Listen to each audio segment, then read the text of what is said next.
E aí, Poema Curitiba, tem alguém feliz ainda aí? Amém, cara. Estou muito feliz de estar aqui. Como o Xande falou, eu tenho um relacionamento já de muitos anos e tenho o Xande, o Dé, Marcela, a Aline, são minha família. Jesus acrescentou eles na nossa vida e eu tenho eles como família realmente, cara. E é muito incrível ver Jesus conectando a gente lá atrás, tanto tempo atrás, e depois a gente poder fazer parte da mesma família espiritual, pastoreando junto na mesma família. Cara, isso é um milagre de Jesus, maravilhoso demais, conhecendo a nossa história, sabendo um pouco de onde a gente veio, mas, enfim, estou muito feliz de estar aqui com vocês. A casa de vocês está ficando cada vez mais linda, parabéns, isso está muito incrível, cara. Jesus está fazendo algo maravilhoso aqui por meio de vocês. Estou muito feliz de poder ver isso. Então, queria falar com vocês um pouco hoje a respeito de algo que Jesus tem escrito na nossa vida durante alguns anos. Existem alguns censos, algumas pesquisas, que eles nos chamam de evangélicos. Eles dizem que nós somos evangélicos, por exemplo, como o IBGE, né? E eu queria fazer uma pergunta para você nessa manhã.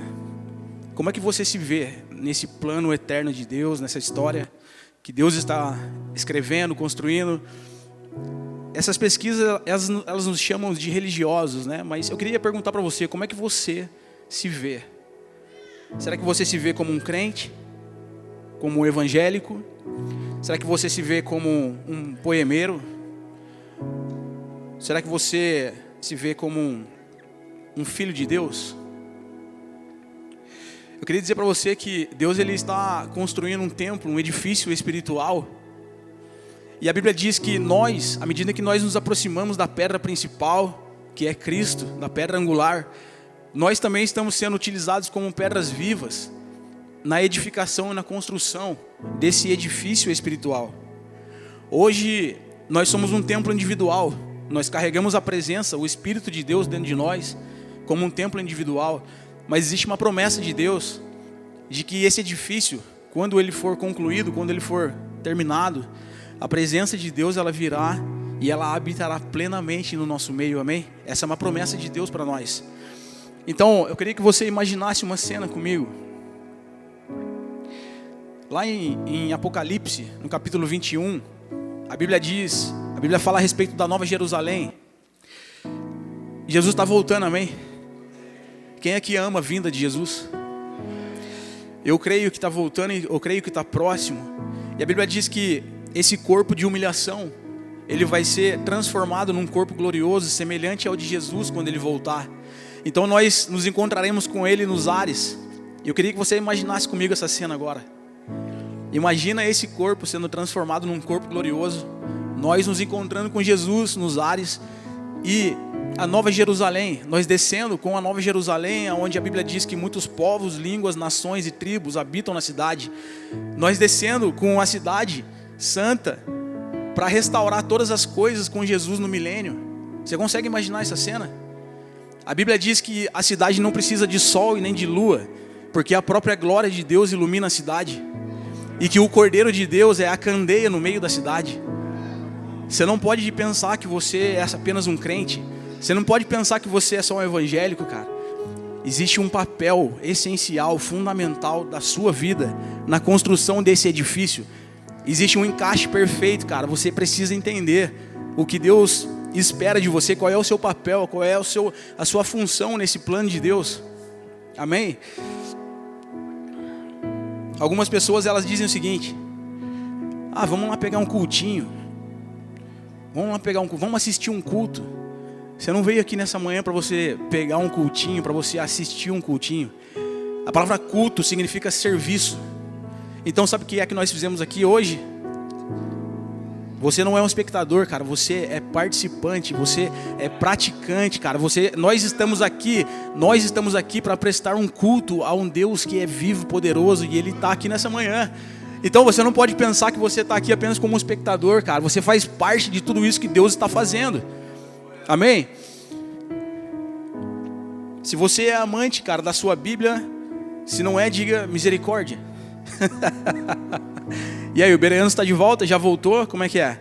Tem algum bereano aqui nessa manhã? Amém, cara, aleluia. Nós amamos a Bíblia também. E se você é um amante das Escrituras, você lendo a carta de Efésios, você vai entender que, de uma forma resumida, Deus está gerando uma noiva para o Filho, e Ele está gerando uma morada para o Espírito, e Ele está gerando também uma família para o Pai. Então, eu queria falar um pouco com vocês a respeito de família, dessa família que Deus está gerando nesses dias. No Antigo Testamento existia uma família e o patriarca, o pai, o nome desse cara era Jacó. A Bíblia, na verdade, ela é um livro escrito não através de pessoas perfeitas. Não são famílias perfeitas, pelo contrário. São famílias muitas vezes problemáticas. São famílias cheias de crises, de problemas, mas que ao longo do caminho eles tiveram um encontro com a presença de Deus e tiveram a sua vida completamente transformada. Então, uma dessas famílias tinha um pai chamado Jacó. E nós sabemos que o nome Jacó significa enganador, mordedor de calcanhar. Jacó significa o trapaceiro. A Bíblia diz que quando ele nasceu, ele tinha um irmão. Ele era irmão de Esaú. E eles saíram, eles eram gêmeos, mas Esaú era considerado o mais velho. Por quê? Por que ele era primogênito? Porque ele saiu primeiro do ventre. Então a Bíblia diz que quando Jacó ele saiu do ventre, ele já saiu agarrado no calcanhar do seu irmão Esaú, fazendo jus ao seu nome, mordedor de calcanhar. Então, como é que era essa família de Jacó? O direito de primogenitura, ele era liberado sobre o filho mais velho, no caso, Esaú. Só que essa família, ela era tão zoada, tão problemática, que a mãe de Jacó começa a bolar um plano. Rebeca, mulher de Isaac, ela começa a bolar um plano junto com seu filho Jacó, de fazer o quê? De tentar manipular a verdade, de tentar enganar o pai Jacó, de tentar enganar, ou melhor, o pai Isaac, de tentar enganar e manipular a verdade para que o direito que era do filho mais velho Esaú viesse sobre Jacó. Então eles começaram a bolar um plano e de repente Rebeca, eles têm uma brilhante ideia. Eles pegam a pele de um animal peludo e eles colocam sobre Jacó. E a Bíblia diz que Isaac já era velho e sua visão já era fraca. Então de repente quando Isaac coloca as mãos sobre Jacó e sente aquela pele peluda, ele diz: é meu filho Esaú. Então ali existia uma troca de primogenitura. Cara, era uma família extremamente problemática, uma família extremamente, zoada. Nessa família também, a gente pode ver que Jacó, ele foi casado com Raquel e com Lia, e ele teve 12 filhos. Esses 12 filhos são as 12 tribos de Israel. Quando a gente olha para as 12 tribos de Israel, existia um filho chamado José. E a história de José é algo maravilhoso, cara. A história de José, ela é incrível. Como é que é a história de José? José, ele era um filho amado do pai, ele era o preferido. Ao ponto de Jacó construir uma túnica colorida e colocar sobre Jacó. José, ele era alguém especial, era um menino sonhador. José era um gerador de sonhos. Um dia ele está sentado na mesa com a sua família toda e de repente ele fala: eu tive um sonho. E nesse sonho ele via que 11 estrelas, o sol e a lua se dobravam diante dele. Então de repente os irmãos já começam a ranger os dentes, já começam a bolar um plano. Fala: quem é esse moleque que pensa que é? Então um dia nós e os nossos pais vamos nos dobrar diante dele. E isso é muito incrível, porque basta um pastor, um líder, basta um pai liberar uma palavra, um elogio, ou de repente, cara, entregar um presente para um filho. Os irmãos ao redor já começam a ficar cheios de ciúme, de inveja, achando que deveria ser com eles e não com esse que está recebendo. Então o coração daqueles irmãos, ele começou a ser revelado nesse momento. O coração deles começou a ser revelado e eles começam a bolar um plano de acabar com a vida de José. Então, um dia, os irmãos mais velhos, eles estão trabalhando no campo, e o pai, Jacó, envia José para ver o que os irmãos estavam fazendo. Quando ele chega no campo, os irmãos de José jogaram ele numa cova. E aí eles falaram o seguinte: nós não vamos matar José. Nós vamos pegar parte das vestes dele e a gente vai molhar no sangue de um animal. E a gente vai entregar para o nosso pai falando que um animal atacou José. Então esse foi o plano que eles criaram. Só que estava passando uma caravana de ismaelitas naquele momento. Então José, ele se torna escravo. Ele foi vendido como escravo e ele vai parar no Egito. Quando José chega no Egito, ele vai trabalhar como servo, como escravo na casa de Potifar.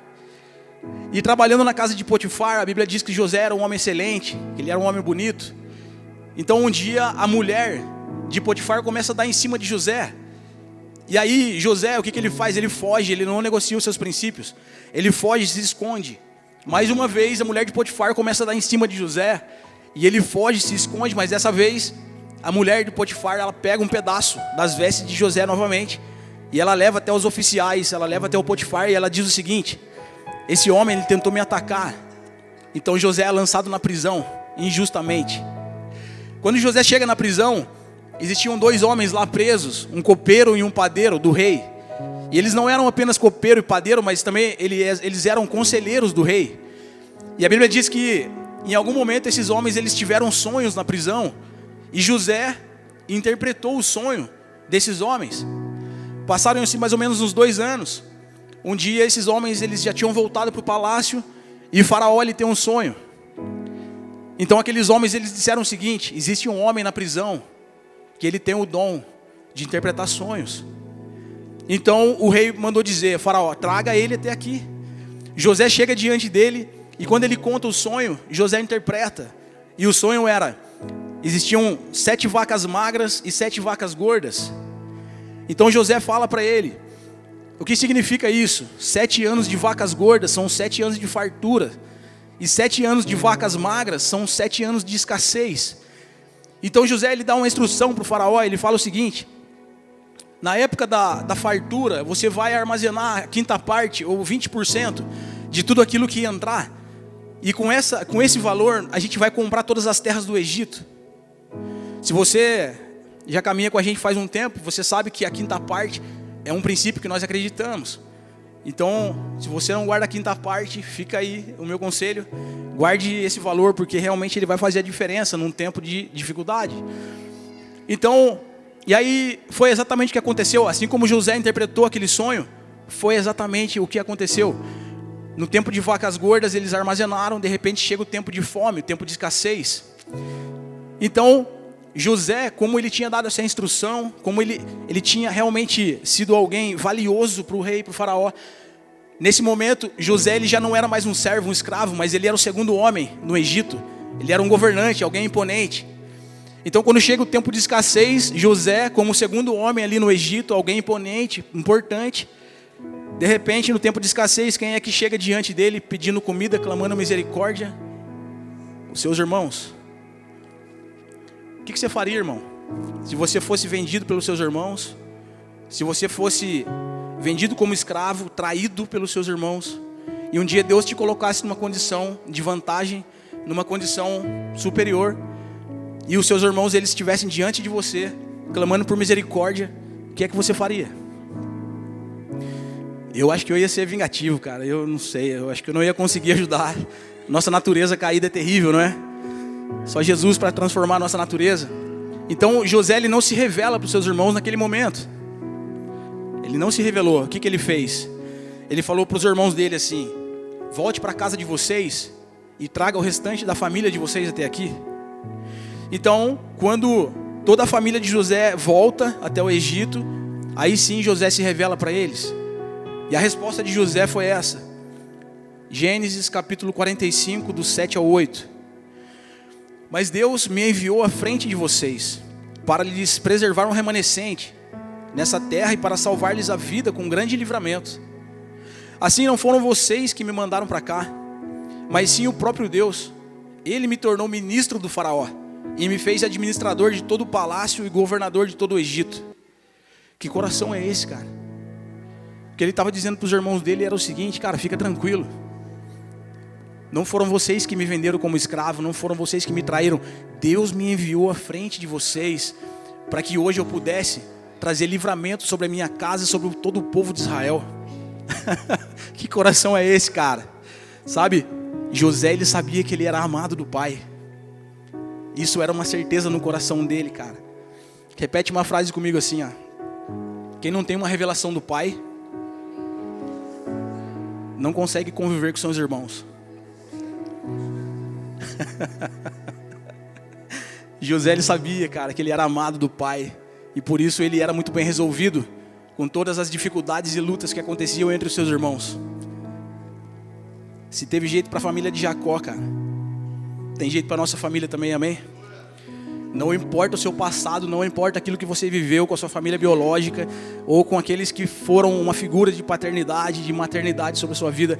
Não importa o que você viveu no seu passado. O mesmo Deus que transformou a vida de Jacó, a sua casa. A Bíblia diz que Jacó, ele teve 2 experiências com Deus. Em uma, ele viu uma escada que tocava o chão e tocava o céu. E por que ele não viu o meio da escada? Porque o começo da caminhada com Cristo é lindo, irmão. É maravilhoso. E o final nós já sabemos, cara. Billy Graham diz, eu já li o final da Bíblia e no final nós vencemos. Então nós sabemos, cara, que o começo e o final é maravilhoso. Mas o meio, o processo, muitas vezes nós não sabemos como vai acontecer. A outra experiência que Jacó teve com Deus, cara, ele luta com um anjo. E a Bíblia diz que o anjo desloca a coxa dele. E a caminhada dele, a vida dele, toda a vida dele foi transformada. Então o nome dele já não era mais Jacó, o enganador. Agora é Israel, aquele que luta com Deus. Eu creio nisso, cara. O mesmo Deus que transformou a vida de Jacó, toda a sua casa, toda a sua família, é o mesmo Deus que continua operando milagres no nosso meio no dia de hoje, amém? Então eu queria encorajar você, cara. Não olhe para o seu passado. O mesmo Deus que transformou a vida de Jacó, Ele pode fazer isso na minha e na sua vida hoje ainda. Aleluia. Nos últimos dias da vida desse cara chamado Jacó, ele chama todos os seus filhos. E em apenas um dia da vida dele, ele começa a dar destino profético, cara, para todos os seus filhos. Um por um, cara, ele começa a liberar palavras proféticas sobre cada um deles. Eu queria falar com você, pai, mãe. A responsabilidade de estabelecer um ambiente espiritual sobre a sua casa. A responsabilidade de dar destino profético para os seus filhos, para a sua casa, é sua, pai. É sua, mãe. Não é do pastor, não é do líder. Nós recebemos vocês, acolhemos vocês, consolamos, instruímos, oramos para que Deus cure. E depois nós devolvemos para vocês a responsabilidade que é de vocês, não é do pastor, cara. Vocês têm toda a autoridade para estabelecer o reino de Deus na casa de vocês, na família de vocês. Então, em apenas um dia, Jacó, ele pega e ele estabelece, cara, e ele começa a dar destino profético para os seus filhos.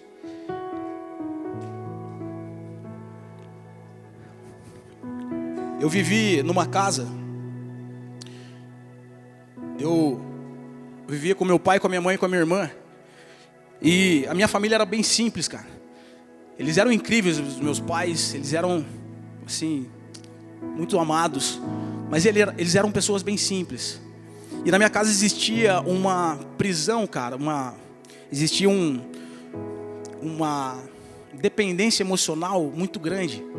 A minha mãe, ela foi muito depressiva, ela teve 3 depressões profundas.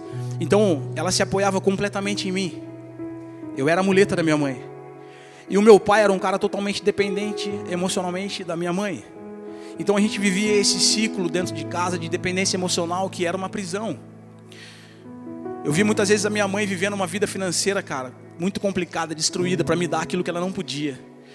Então, com 17 anos mais ou menos, a minha mãe, ela faleceu de aneurisma. E cara, quando a minha mãe faleceu, eu fiquei completamente sem rumo, sem saber o que fazer.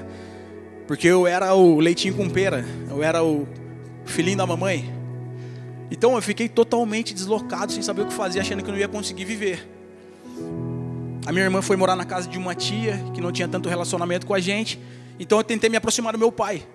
Comecei a me aproximar do meu pai e falei, pai, sabe aquele relacionamento lá que eu tinha com a mãe?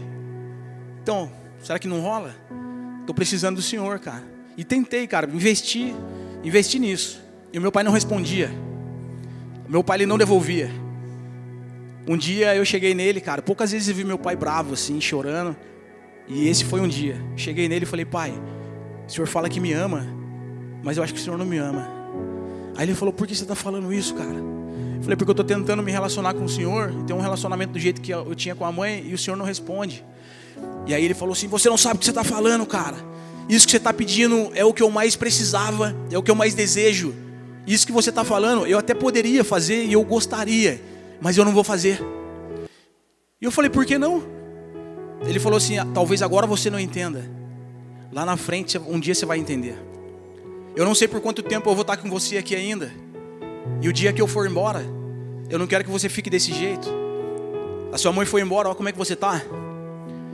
Passaram 7, 8 meses, cara. O meu pai faleceu. Então eu me lembrei daquilo que ele tinha me falado.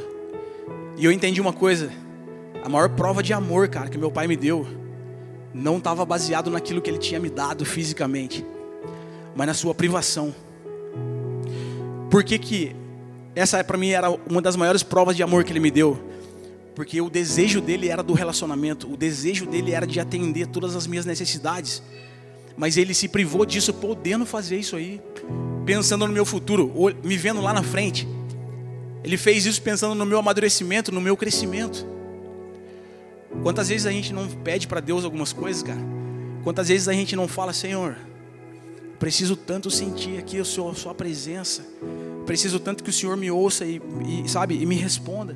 E às vezes Deus não responde, cara. Às vezes Deus não fala. Tem pessoa que às vezes acha que está sendo punida por Deus, acha que está sendo disciplinada por Deus. Talvez não seja apenas uma disciplina, cara. Talvez seja uma face do amor de Deus que a gente ainda não conhece. Meu pai, em apenas um dia, cara, assim como Jacó, em um dia deu destino profético para os seus filhos. Meu pai, em apenas um dia, ele me deu um destino, cara, profético. E essa marca, ela me acompanha até hoje, cara, todos os dias da minha vida. Isso é muito maravilhoso, cara.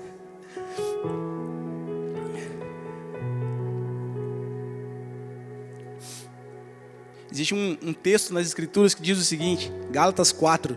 Digo, porém, que enquanto o herdeiro é menor de idade, em nada ele difere de um escravo, embora ele seja dono de tudo. No entanto, ele está sujeito a guardiões e administradores, até o tempo determinado pelo seu pai.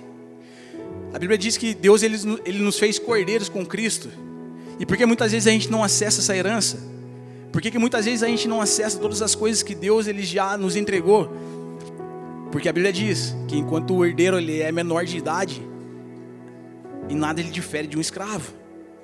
Existe um outro texto nas Escrituras que está em Hebreus capítulo 12. Se você está com a sua Bíblia aí e quiser me acompanhar, Hebreus 12, versículo 7. Suportem as disciplinas, suportem as dificuldades, recebendo-as como disciplina. Deus os trata como filhos. Ora, qual o filho que não é disciplinado por seu pai? Se vocês não são disciplinados e a disciplina é para todos os filhos, então vocês não são filhos legítimos, mas sim ilegítimos. Além disso, tínhamos pais humanos que nos disciplinavam e nós os respeitávamos. Quanto mais devemos submeter-nos ao Pai dos Espíritos, para assim vivermos. Nossos pais nos disciplinavam por curto período, segundo lhes parecia melhor. Mas Deus nos disciplina para o nosso bem, para que participemos da sua santidade. Nenhuma disciplina parece ser motivo de alegria no momento, mas sim de tristeza. Mais tarde, porém, produz um fruto de paz e de justiça, por aqueles que por ela foram exercitados. Esse texto é maravilhoso, cara. Esse texto ele fala, é um texto difícil de ser vivido, mas é um texto maravilhoso, porque a palavra disciplina nesse texto, na sua raiz, ela significa dos males com os quais Deus visita os homens para a sua correção. Então a intenção de Deus, cara, o amor de Deus, muitas vezes ele vem por meio da disciplina, por meio da correção. Todo pai disciplina e corrige aquele filho que ama. Então, essa é uma face do amor de Deus que às vezes a gente não conhece, cara. Agora, como eu perdi os meus pais muito cedo, 17, 18 anos eles faleceram, eu tive que assumir uma conduta, cara, de alguém maduro, de um adulto muito precoce. Muito cedo eu tive que assumir uma postura dessa. Então, depois que eles faleceram, meio que por um instinto de sobrevivência, você sai fazendo aquilo que precisa ser feito. E eu não percebia, mas foi criando algumas cascas dentro de mim. Eu estava no GC um tempo atrás em Taubaté e o assunto do GC era maturidade. E é extremamente importante a gente amadurecer, amém? A Bíblia diz que a natureza ela aguarda ansiosamente pela manifestação dos filhos maduros de Deus. Agora, a gente estava no GC falando a respeito de maturidade, cara. E o que eu tenho visto, na verdade, em Taubaté, aqui eu sei que não é assim, mas o que eu tenho visto lá são pessoas muitas vezes que elas carregam uma carcaça de alguém maduro, elas carregam muitas vezes um corpo de alguém adulto, mas por dentro muitas vezes são meninos, são frágeis, facilmente ofendidos. E eu era essa pessoa. Cara, o fato de eu ter assumido essa responsabilidade precocemente, chegou um certo momento da minha vida em que tudo que eu precisava, na verdade, era colocar a cabeça no ombro de alguém, deitar no colo de alguém e falar assim: cara, eu tô com medo, me ajuda, eu não consigo fazer, por favor, você poderia me ajudar? Só que na fase de filiação isso é normal, é natural um filho chegar para um pai e falar assim: você me ajuda a atravessar a rua, eu tenho medo. É natural um filho chegar para um pai e falar assim: pai, o senhor poderia me ensinar a respeito disso aqui? Às vezes são coisas óbvias, coisas simples. Na fase de filiação isso é normal. Só que agora, dentro de um corpo adulto, dentro de um corpo maduro, muitas vezes isso é vergonhoso. Cara, é muito louco isso. Tem pessoa que às vezes não suporta uma buzina no trânsito. Às vezes alguém está atrás de você e enfia a mão na buzina. Às vezes as pessoas querem ir atrás, querem parar o carro. Tudo isso revela uma fragilidade, cara. Nós somos facilmente ofendidos. Eu não vou nem cair para dentro da igreja, cara, porque aqui o relacionamento é mais estreito, então eu sei que a régua ainda sobe um pouco mais. Mas a realidade, cara, é que eu era esse cara. Muitas vezes dentro de um corpo maduro, por fora parecia um adulto, mas por dentro eu era um menino, cara. Muitas vezes eu entrava dentro da igreja e não me sentia parte. Achava que todo mundo estava olhando diferente para mim. Falei muitas vezes, cara, eu sou filho de Deus, mas era só no campo do conhecimento. Dentro da igreja isso era só no conhecimento. Então, muitas vezes, cara, eu sentia a necessidade de colocar esse menino para fora, mas eu tinha muita vergonha, era humilhante. E a Bíblia diz o seguinte, cara, que um irmão ofendido, existe um provérbio que diz: um irmão ofendido, ele se torna mais inacessível do que uma fortaleza. Existem vários tipos de ofensa. Na nossa infância, na nossa adolescência, talvez pela negligência dos nossos pais, ou por palavras que foram lançadas sobre nós e se tornou um teto hoje sobre a nossa cabeça, e a gente não consegue muitas vezes nem chamar Deus de pai. Então existem diversas maneiras de ofensas que muitas vezes geraram essa fortaleza dentro de nós. Em vários momentos eu ouvia o Espírito Santo falando para mim: cara, você precisa colocar isso para fora. Sabe isso que está te matando? Sabe isso que está arrastando você por tanto tempo? Você precisa colocar isso para fora. E aí eu ouvi uma voz falando para mim assim: ó, para com isso, larga a mão de ser idiota, cara. Você não precisa passar por isso, sai daí. E essa voz, ela não era de Satanás, não era do diabo. Sabe de quem era essa voz? Era o meu orgulho tentando me humilhar. Porque a Bíblia diz também em Provérbios, cara, que quem humilha o homem é o orgulho dele, mas o de espírito humilde, ele obtém honra. Então muitas vezes, cara, o Espírito Santo vai estar falando para você: coloca para fora, cara. Se você precisa de um colo, se você precisa chorar, colocar a cabeça no ombro de alguém, abre mão, cara, dessa postura de alguém durão, de alguém durona. Deixa o Espírito Santo, cara, te convencer. Sabe, uma vez Jesus, o que ele fez? Eu tenho alguns amigos que eles sofreram algum acidente de moto e hoje eles têm o braço atrofiado. Eu tenho uns 2, 3 amigos assim que eles passaram por isso. E eu sei, cara, que para eles é vergonhoso muitas vezes. Eles têm a tendência de andar com a mão no bolso ou andar com a mão para trás, escondendo aquilo que é uma vergonha para eles. Um dia Jesus está num ambiente como esse e tinha um homem com a mão mirrada. E aí, o que Jesus faz? Jesus fala para esse homem assim, nível de exposição número 1, tá? Jesus fala para ele assim, ó, vem até a frente. Bastava uma palavra de Jesus e ele seria curado em qualquer lugar. Mas Jesus fala para ele, vem até a frente. Então aquele homem, ele veio até a frente. Quando esse homem estava aqui, Jesus falou para ele assim, nível de exposição hard agora, número 2. Estenda a sua mão. Imagina, irmão. Jesus queria que aquele homem colocasse a vergonha dele para fora.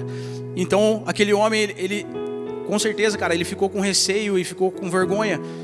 Mas Jesus estava falando para ele assim: eu sei que dói. Eu sei que você não consegue.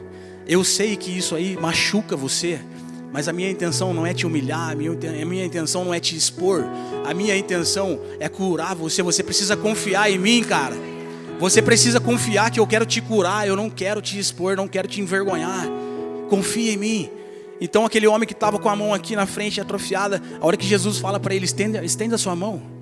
E aquele homem com a mão mirrada, de repente ele começa. A hora que Jesus fala: estenda a sua mão, instantaneamente a mão daquele homem foi restaurada e foi curada. Eu acredito que Jesus deseja curar áreas da nossa vida que talvez estejam atrofiadas, amém? Eu sei que nós já vivemos um ambiente familiar. Eu conheço, cara, o coração dos pastores de vocês. Eu sei, cara, que vocês vivem um ambiente de família nesse lugar. Talvez a gente chegou como paralítico carregado pelos 4 caras na maca. E o nosso encontro com Jesus colocou a gente em movimento. E a gente hoje vive um ambiente familiar. Só que talvez existam áreas da nossa vida que talvez ainda elas estejam atrofiadas. Talvez áreas que nem a gente saiba que existam. Mas o Espírito Santo nessa manhã aqui, ele está revelando para nós coisas que nos impedem de viver um ambiente ainda mais intenso de família. Cair cada vez mais para dentro. Vir mais para o meio, mais para o centro, amém? Jesus não te chamou para ficar andando pela beirada, meu amigo. Jesus não te chamou para ficar andando pela beirada. Jesus te chamou para sentar na mesa, que é o lugar dos filhos. Aleluia. Você não é um filho bastardo, cara. Você foi adotado, escolhido por Deus, cara. E o Espírito Santo de Deus, ele é o selo que comprova e testifica isso. Nós somos filhos de Deus. E por meio desse Espírito hoje nós clamamos: Abba, Pai. Aleluia.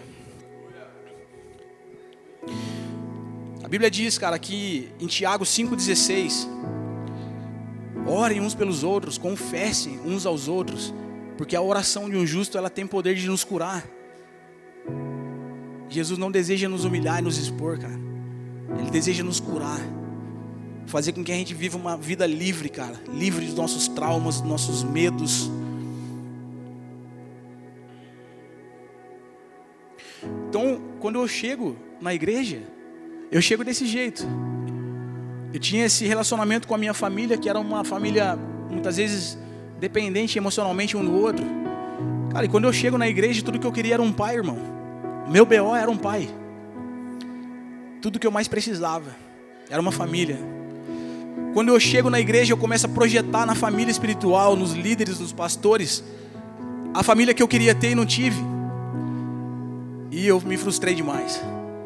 Foram 7, 8 anos andando dentro da Poema. Cara, e a Poema é uma igreja, ela não é perfeita, mas é uma igreja que sempre teve o zelo de nos ensinar e nos dar a palavra de Deus integralmente.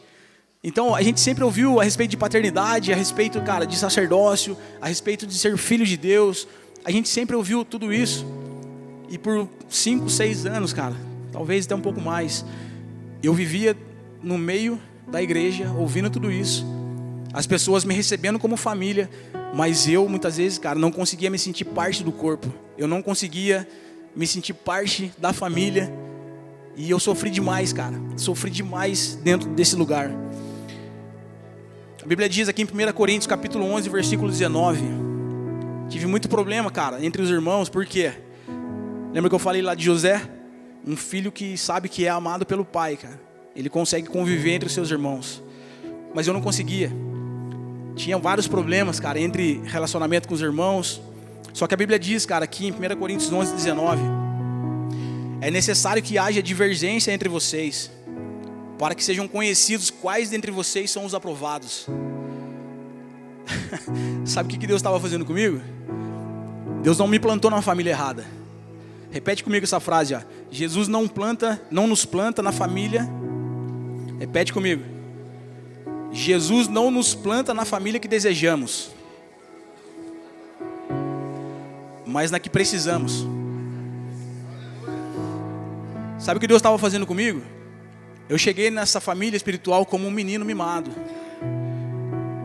E tudo aquilo que eu projetava, graças a Deus, a Poema nunca foi uma igreja que atendeu os meus caprichos emocionais. A Poema nunca foi uma igreja, cara, que atendeu as minhas necessidades, cara, emocionais. Tudo bem, a Bíblia diz que em Cristo nós teremos 10 mil tutores, mas não teremos muitos pais. Então quando eu cheguei, várias pessoas foram como tutores na minha vida. Eles me conduziram e me levaram realmente até a presença de Deus. Mas, cara, eu me frustrei demais, porque eu esperava, criava expectativas em pessoas, cara, que só Deus poderia suprir na minha vida. E graças a Deus, cara, a Poema nunca foi essa família que atendeu esses meus caprichos, cara, e essas minhas necessidades. No começo do meu casamento, em 2011, mais ou menos, eu tive um problema na minha casa com a Fabi muito sério, assim, a gente teve uma briga feia. Naquela época o Leandro morava em Taubaté ainda, e foram uma das poucas vezes que eu fui até a casa dele. Eu saí de casa desnorteado, sem saber o que fazer, assim, estava muito mal. Achei que meu casamento tinha acabado. Então quando eu cheguei na casa dele, ele olhou e viu que eu estava bem mal. Ele falou, entra aí, cara. Quando eu entro na casa dele, a gente foi para uma sala no fundo, ele sentou num sofá, eu sentei na frente. E ele pegou um violão. Nessa que ele pegou o violão, ele começou a dedilhar esse violão. E eu chorando e comecei a falar mal da Fabienne. Comecei a reclamar e falar mal da Fabienne para ele. Ele falou, cara, você não sabe como é que é a Fabienne. Não sei o que e tal, falando mal dela. E ele dedilhando o violão. Daqui a pouco eu comecei a fazer umas perguntas para ele. Ele não respondia, cara. Então eu mesmo respondia as perguntas que eu fazia. Cara, sei que passou uma meia hora, mano. Eu falava, eu perguntava e eu mesmo respondia. E ele continuava dedilhando aquele violão. Me irritava aquilo, cara. Falou, cara, não fala nada, velho. Vontade de chacoalhar ele assim, fala alguma coisa, por favor. E ele dedilhando o violão e não falava nada. Depois de uma meia hora, uns 40 minutos, Xandão, peguei e limpei a lágrima do olho assim, ó. Falei, ó, tchau, obrigado. Já entendi. Eu acho que eu preciso de uma medida de frieza, de objetividade que a Fabienne carrega. Já entendi, valeu, obrigado. Peguei e saí fora. Cara, esse discipulado me marcou para sempre. Porque todas as vezes que a gente tentava transferir a responsabilidade para os nossos líderes e pastores, eles devolviam para nós, falando o seguinte, vocês precisam entender a medida e a porção que Deus tem para vocês. Eu não vou me tornar o Moisés de vocês, eu não vou me tornar o guru de vocês. Vocês precisam entender a resposta que vocês têm que dar, vocês precisam entender a posição que vocês têm que estar, vocês precisam entender que vocês têm que ser responsáveis pelas suas atitudes. Meu Deus, cara, foi difícil. Pensa na prensa, irmão. Eu só queria um pai. Misericórdia, cara.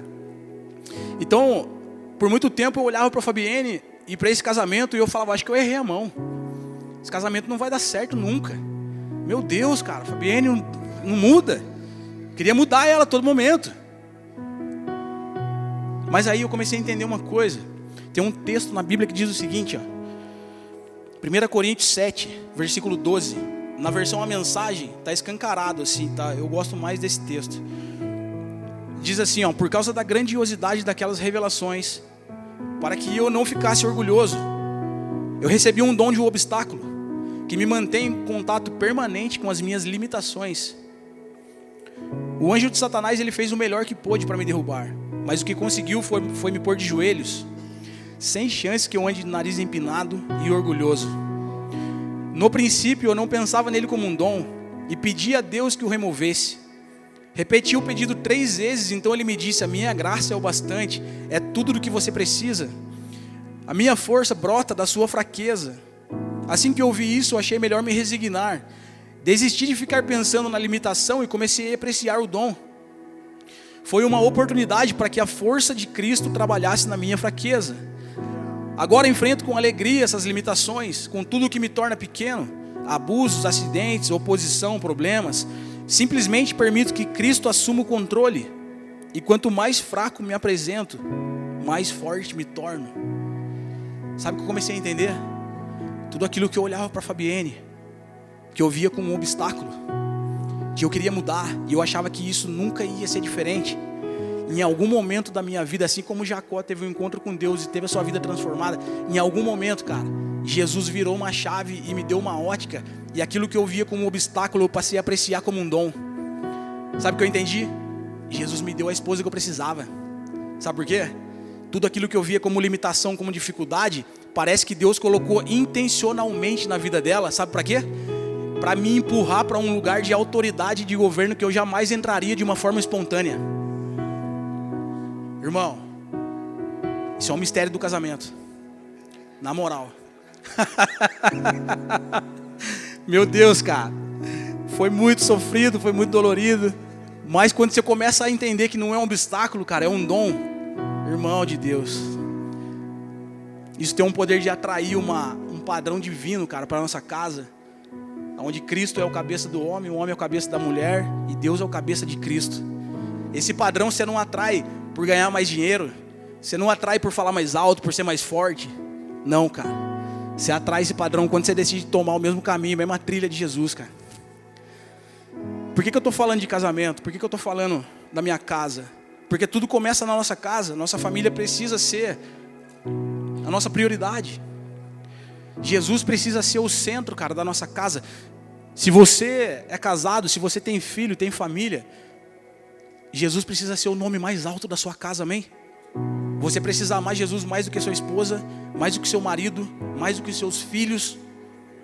Jesus tem que ser o nome mais alto.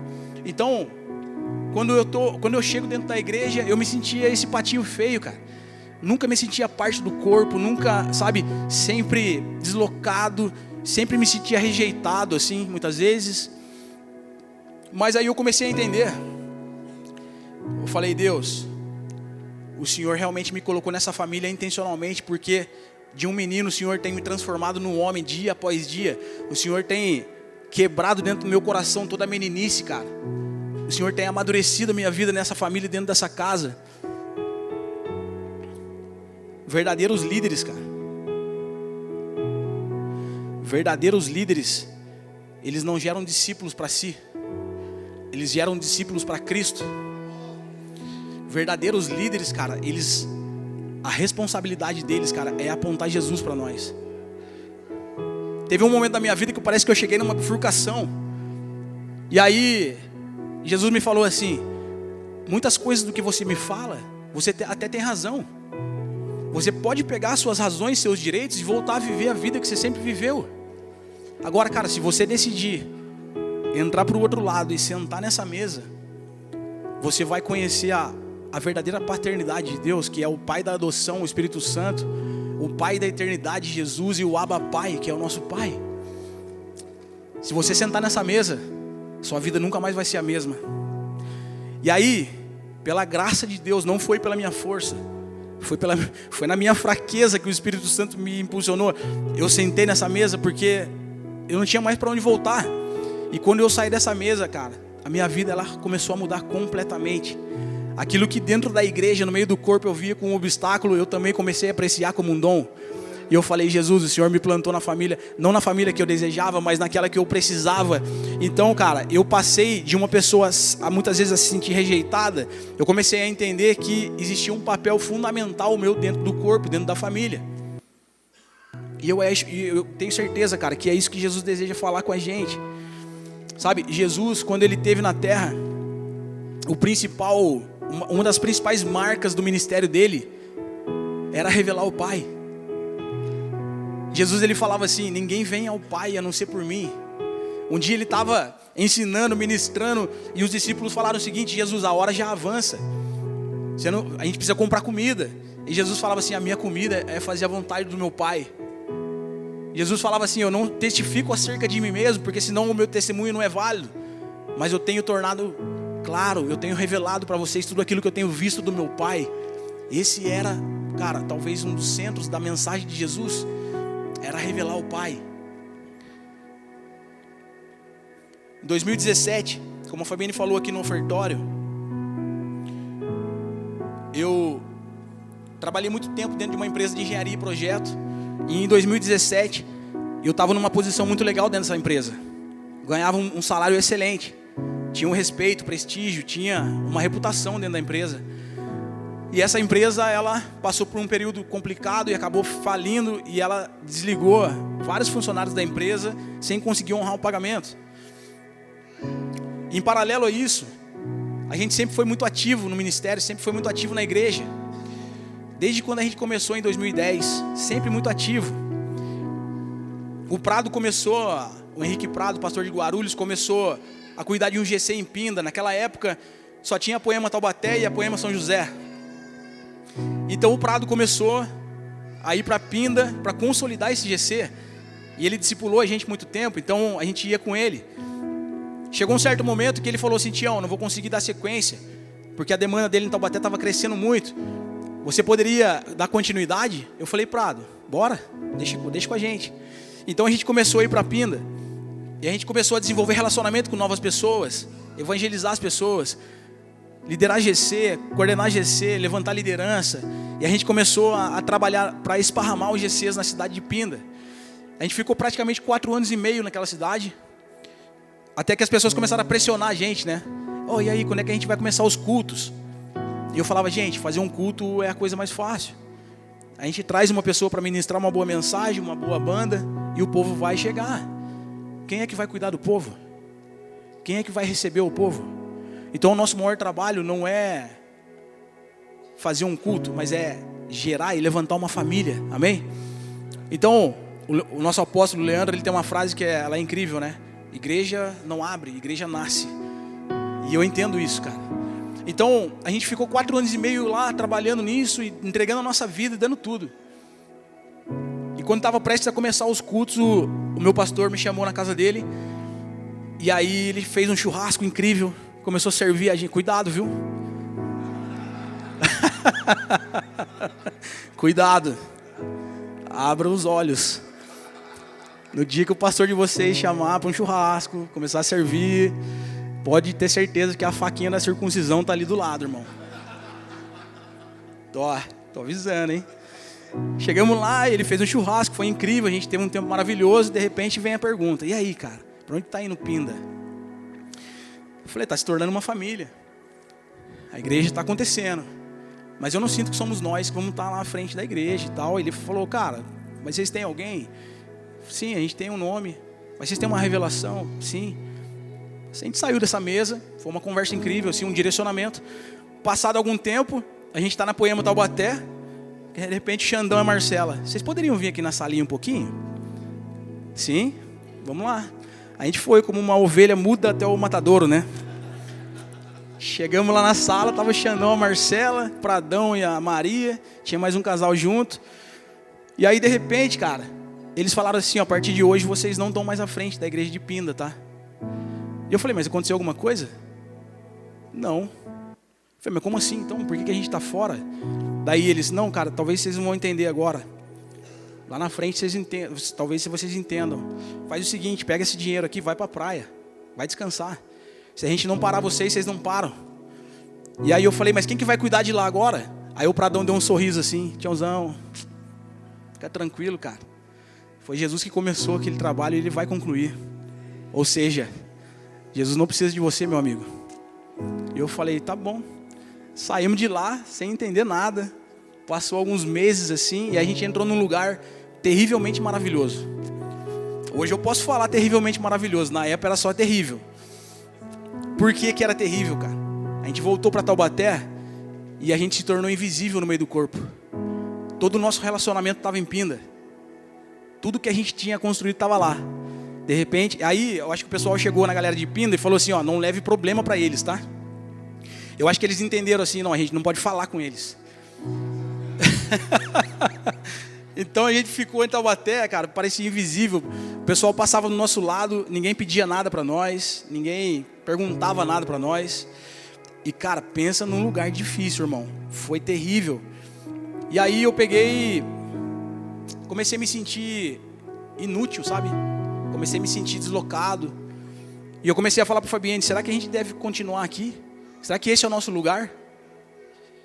E cara, a gente ficou um bom tempo nesse lugar. Um lugar de espera. O lugar de espera, cara, ele é extremamente importante. No Antigo Testamento, antes do sacerdote entrar na tenda do encontro, ele ficava 7 dias e 7 noites esperando, antes de entrar. E o que é que você faz no tempo de espera? Nada. Não faz nada, só espera. Você consegue ficar esperando 7 dias, 7 noites em silêncio, sem fazer nada? Sabe por que que isso era muito importante? Deus falou para Moisés: diga isso aos filhos de Arão, que eles esperem 7 dias e 7 noites. Porque o tempo de espera, ele vai quebrando no nosso coração toda a necessidade de ser aceito, toda a necessidade de ser aprovado, de ser reconhecido. Nesse lugar muitas vezes você vai se sentir inútil. E cara, um lugar extremamente importante para que a gente seja transformado.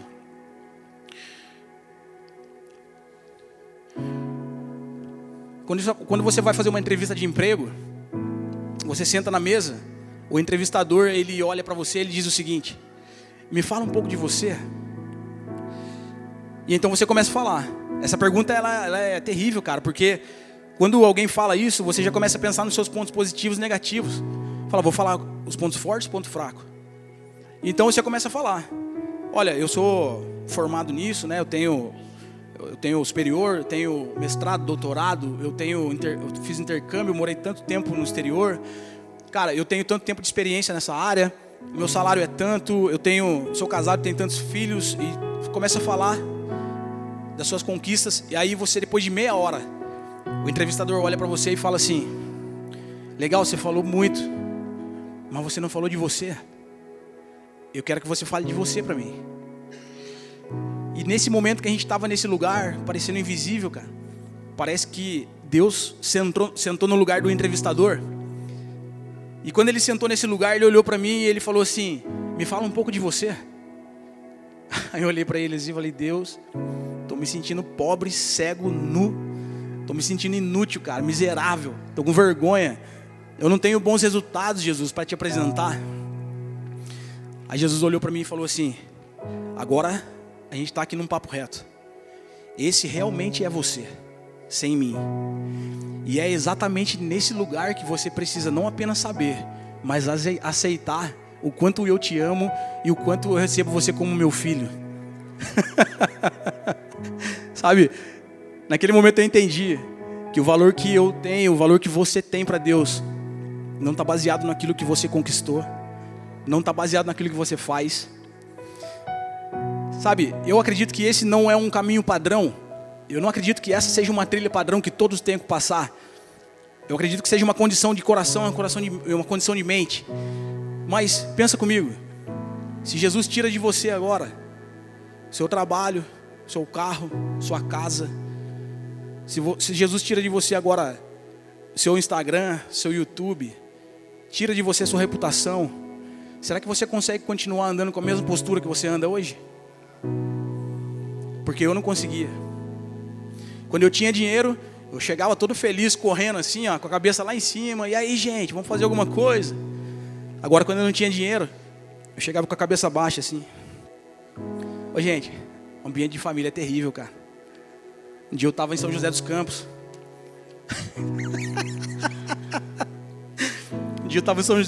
Cara. Nesse momento que eu estava quebrado, no momento de oferta, a gente estava sentado assim, o Xande estava do meu lado. E família, irmão, não adianta você falar alguma coisa diferente. No olhar ele já sabe. No momento de ofertório, o Xande do meu lado, ele nem olhou pra mim, cara. De repente eu sinto a mão dele na minha perna assim, ó. Olhei assim, falei: que é isso, cara? Ele falou: toma, pega um dinheiro aí, vai lá ofertar, velho. Cara, pensa numa situação, cara, terrível e muito maravilhosa ao mesmo tempo, né? Como é bom você andar em família e ter irmãos que te conhecem, cara, irmãos que sempre vão estar te suportando, te ajudando. Cara, como esses dois ajudou a gente, cara, quando a gente estava nesse período de dificuldade, quebrado e, sabe, foram em casa, oraram por nós, abraçaram a gente, cara, sempre, sabe, acreditando na gente, sempre impulsionando a gente, sempre acreditando naquilo que Jesus tinha para nós. Sou muito grato, cara, pela vida do Xande e da Marcela. São duas pessoas, cara, que carregaram a gente na maca também por muito tempo. Então, mas enfim, Jesus me falou naquele dia: você não é meu funcionário, cara. Você não é meu empregado. O valor que você tem para mim está muito além daquilo que você pode me apresentar, daquilo que você pode fazer. Então, a identidade de filho parece que começou a ser estabelecida dentro de mim. Então aquela frase fez ainda mais sentido para mim. José sabia que ele era um filho amado do pai. Então você passa a se tornar um canal de cura no meio dos irmãos. Queria chamar o louvor aqui para a gente já caminhar aqui para o encerramento. Em Lucas 15, Existe uma parábola em que Jesus ele fala de dois filhos. Existia um filho que parece que o ambiente da casa do pai não era suficiente para ele. Parecia que ele não era satisfeito com a casa do pai, com a presença do pai. Então um dia ele fala assim: me dá tudo que é meu e eu vou embora. Talvez ele pensou que existia uma vida mais alta, uma vida melhor para ele lá fora do que na presença do pai. E existia um outro filho que ficou em casa, né, trabalhando muito, dando duro. Então quando esse filho que foi embora, ele caindo em si, ele volta para casa. Quando ele volta para casa, a Bíblia diz que o pai estava na porta esperando ele. Então o pai vai, abraça ele, coloca um anel no dedo, sandálias, e faz uma festa, mata um animal gordo para fazer uma festa. E aquele filho que ficou em casa, ele olha e ele fala assim: eu estou aqui dando a minha vida, servindo, trabalhando, dando o meu melhor. E quando esse Zé Ruela volta, o Senhor faz isso para ele? Esse filho que ficou em casa, às vezes representa alguns de nós. Às vezes a gente está no meio da igreja, cara, no meio do corpo, no meio da família, mas parece que a gente é repelente a tudo aquilo que Deus está fazendo. Às vezes existe um mover de Deus acontecendo, cara, Deus se manifestando de uma forma gloriosa, e parece que a gente é repelente a tudo isso que Deus está fazendo. Parece que a gente se sente um peixe fora d'água, parece que a gente não se sente parte, e muitas vezes a gente fica, sabe, com esse sentimento de rejeição, sentimento de frustração, de ser menor. Só que existe ainda um terceiro filho, né? Existe um terceiro filho, que é aquele cara que não sabe quem é o filho que foi embora, não sabe quem é o filho que ficou em casa, nem sabe quem é o pai, não conhece a Bíblia, não conhece Jesus, não conhece nada. Mas muitas vezes ele aparece, porque ele sabe que de alguma forma existe um pai de amor que deseja abraçar ele, e ele deseja viver uma nova vida, então ele acredita nisso. Talvez exista uma dessas três pessoas aqui, cara, nessa manhã. Olha para você ver, só para a gente encerrar. Existia um momento, cara, da minha vida que eu estava exatamente nesse lugar. Eu estava no meio da minha família, me sentindo excluído, me sentindo fora, coração enrijecido, coração duro. Eu não conseguia sentir a presença de Deus. Eu não queria ir para a igreja. Estava mal. Mas eu fui um dia. Então, sabe quando você está tão mal? Quando alguém pergunta para você assim, e aí, como é que você está? Você fala: irmão, não sei nem falar, eu estou tão zoado que eu não consigo nem falar do jeito que eu estou. Era desse jeito que eu estava. Então, no momento da adoração, no momento do louvor, eu estava parado ali no canto.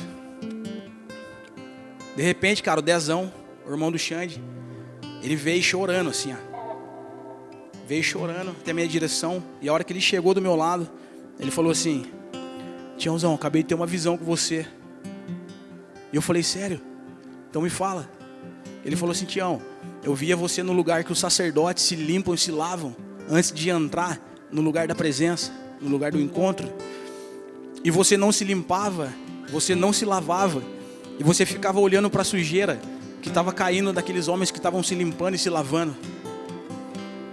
Na hora que ele falou isso aí, eu caí de joelhos chorando, porque era exatamente como eu estava me sentindo, mas eu não conseguia nem expressar em palavras. E quando eu caí de joelho no chão chorando, de repente veio alguém, colocou a mão em mim e fez a oração mais rápida que eu recebi da minha vida, assim. Foi tipo a oração de Jabes. Se você não sabe, depois você pesquisa lá. Colocou a mão no meu pescoço e falou assim: Deus, dá ousadia para ele. E eu saí de lá sem entender muita coisa, porque eu falei: nossa, que oração foi essa? Mas depois, cara, o Espírito Santo foi ministrando no meu coração e eu fui entendendo. A gente sabe que esse lugar de purificação falava do átrio. Só que existia o lugar santo e existe o santíssimo lugar, que é o lugar da presença de Deus, é o lugar da comunhão. A carta de Hebreus fala o seguinte: portanto, acheguemo-nos confiadamente ou ousadamente até o trono da graça de Deus, a fim de receber graça e misericórdia que nos ajude no tempo oportuno. Aleluia! Fica de pé comigo nesse momento. Talvez alguém aqui nessa manhã só precisa de uma medida de ousadia para chegar um pouco mais perto desse Pai de amor, para que realmente a sua identidade de filho seja estabelecida. Eu queria que você colocasse a mão no seu coração. Se você entende que você precisa vir até a frente para receber uma oração, fica à vontade. Mas eu queria orar com você nesse momento. Coloca a mão no seu coração. Espírito Santo de Deus, Nós clamamos agora pela sua presença sobre esse lugar. O Senhor é o Pai da adoção, o Espírito Santo, e nós suplicamos, venha sobre nós nessa manhã, Jesus, testificando dentro do nosso espírito que nós somos filhos de Deus. Jesus, essa identidade de filhos, ela não tem um preço a ser pago, não existe um curso que nós precisamos fazer, porque a sua palavra diz: todos aqueles que o receberam e creram no seu nome, Ele deu o direito de se tornarem filhos de Deus, os quais não nasceram por descendência natural, nem pela vontade de algum homem, mas nasceram de Deus. Eu quero declarar e profetizar que existe um novo nascimento para nós nessa manhã. Existe, Senhor Jesus, uma novidade de vida sobre nós nessa manhã. Eu quero profetizar, Jesus, que o seu Espírito Santo está curando áreas da nossa vida que foram atrofiadas, talvez áreas que nós nem sabemos que existem dentro de nós, mas o seu Espírito Santo nos conhece por inteiro, e sonda o nosso coração, e sonda a nossa mente, e não existe nenhum trauma, e não existe nenhuma marca, não existe nada que o seu Espírito Santo não possa tocar na nossa vida. Então eu oro nesse momento, eu peço, Pai, venha sobre nós com o seu amor de Pai, curando o nosso coração, nos revigorando, nos restaurando por completo. Senhor Jesus, assim como aquele homem com a mão atrofiada, ele sentiu a confiança, Jesus, no seu nome, não na nossa capacidade, mas no seu nome, e ele colocou para fora, Jesus, aquilo que era uma vergonha, aquilo que matava, aquilo que estava pesado e arrastando ele por tanto tempo. Jesus, quando ele confiou no seu nome e ele se expôs, ele deu um passo à frente, Senhor Jesus. Instantaneamente o Senhor disse: estenda sua mão e seja curado, e ele foi restaurado completamente. Eu oro por cura aqui nessa manhã, Senhor Jesus, por restauração completa, restauração de alma, restauração de mente, Senhor Jesus, renovação de mentalidade nessa manhã, Pai. Deus, que os seus filhos que estão aqui, que eles possam entender que eles não são seus empregados, eles não são seus funcionários.